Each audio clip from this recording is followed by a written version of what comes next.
Thank you, Sergeant.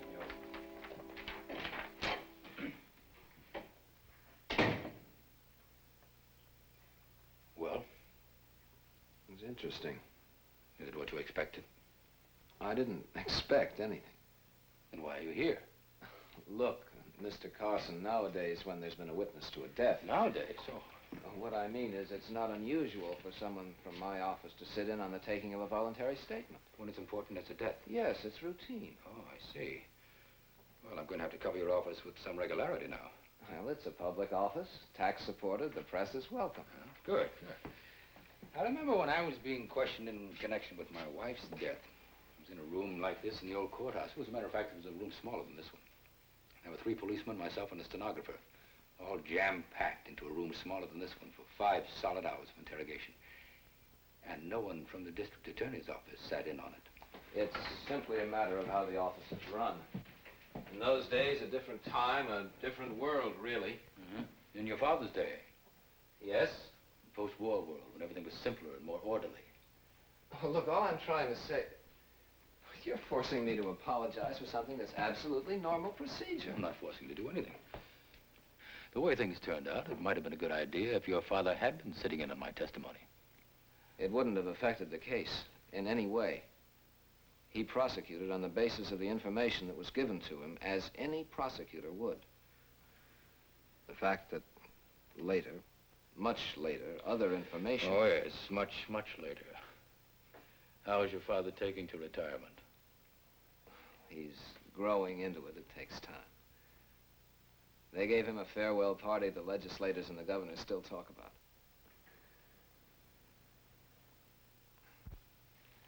Mr. Carson, I want you to know that my father was overwhelmed when he learned that he'd convicted an innocent man. He talked about it often. From the standpoint of the law? From a very human standpoint. You mean I was the first innocent man he had ever convicted? Yes, that's exactly what I mean.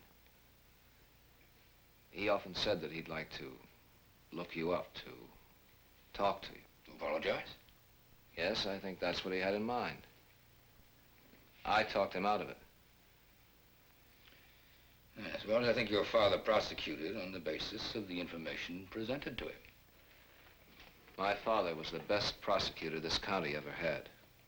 He was the fairest, the most careful, the most dedicated. Can you understand how tired I am to hear people tell me that they only did their job, just their job, no more and no less? Yes, of course I can understand it, but my father couldn't have done anything else. Unfortunately, there's no way to give you back those 18 years.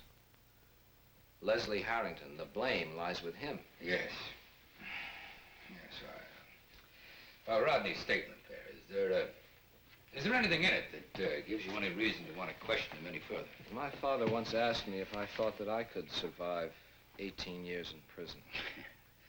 Look, I'd appreciate it if you'd I just told him that I doubted it. I don't think I could walk out of that cell as anything more than an embittered, tormented shell of a man. I'm not as strong as you are, Mr. Carson. And your father? Yes, I think he could have. I think he could have come out of prison just as you did, fully able to resume his place in life, fully able to control his feelings of revenge. Am I making myself clear, Mr. Carson? Yes, you are. I don't think I am. See, I want to know, as a representative of the press and as a taxpayer who's helping to support all of the county governmental offices, I want to know if there's anything in Rodney's statement that gives you any reason to want to question him further. It's too early to tell.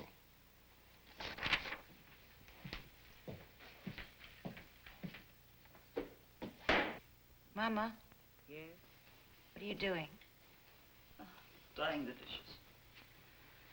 Oh, Mama. It's better to keep busy. Oh, Stella. Mama, please don't.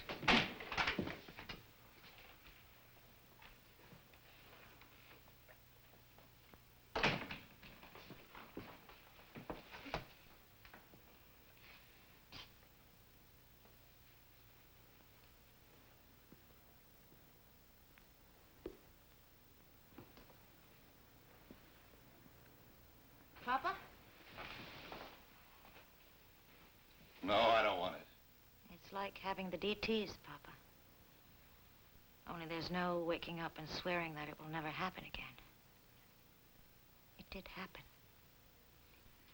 I'll never see him laughing again. Teasing me like he used to. Stick his head in the kitchen door and he'd say, Mom, I got a big date tonight. You got some extra change? I'd always give it to him. We tried to be good to him. Didn't we, Gus? Yeah, we tried. Maybe he was a little wild, but all he needed was the chance. That's right, isn't it, Gus? I don't know. Leave me alone. Gus, I have to wonder. Mama, stop it. Stop making excuses for him. Next time you talk about Joey, you'll be saying what a wonderful son he was, how he used to help his mama with the dishes. And on Sundays, build bookshelves with his father in the garage. That wasn't Joey. Stop doing this to yourself. She's right. Look at his record. First, he started taking money from your pocketbook, then stealing automobiles, running around with cheap girls, lying, cutting classes. Oh, we should be proud of him. A son who graduates from the honor farm. He was always in trouble. You know it. Maybe his trouble was you, Gus. What's that supposed to mean? Maybe if he had a different kind of a father, he would have been a different kind of a boy. Now you're blaming me. Maybe I blame us all. Maybe we all failed, Joey.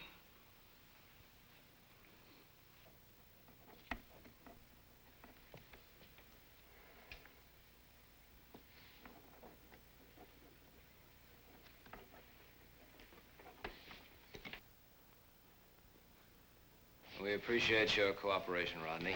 Ted? Here you are, sir. Thank you, Miss Wyatt. Ted, you'll want this for your file. Well, it's all over with now.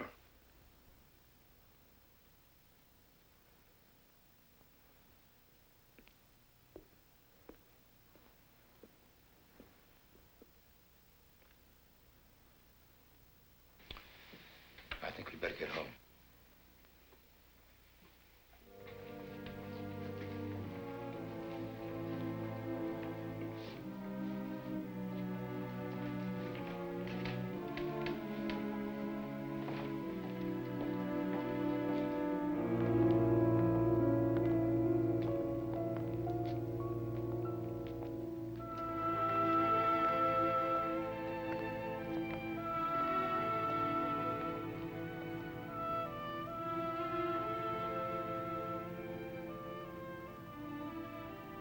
Allison.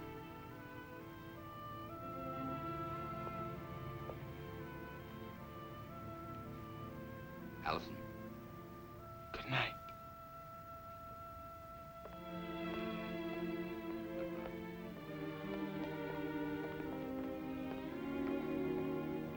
Good night, Rodney. Good night, Mr. Dow.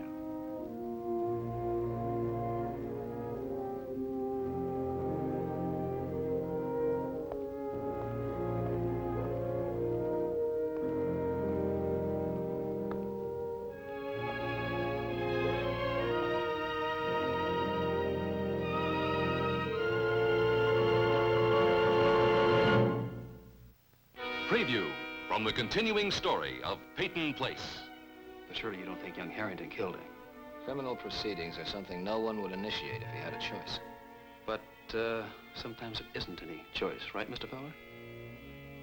Did Rodney mention he wanted to go to the police? I can't answer that. How many ways can I say it?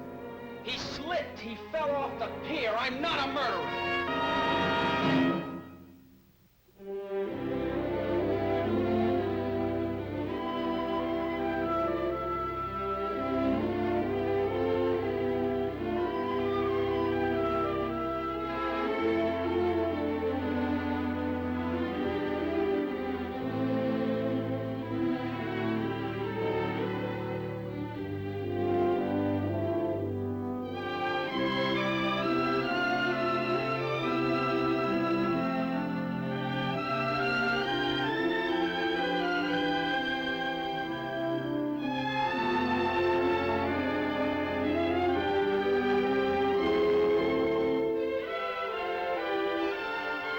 Peyton.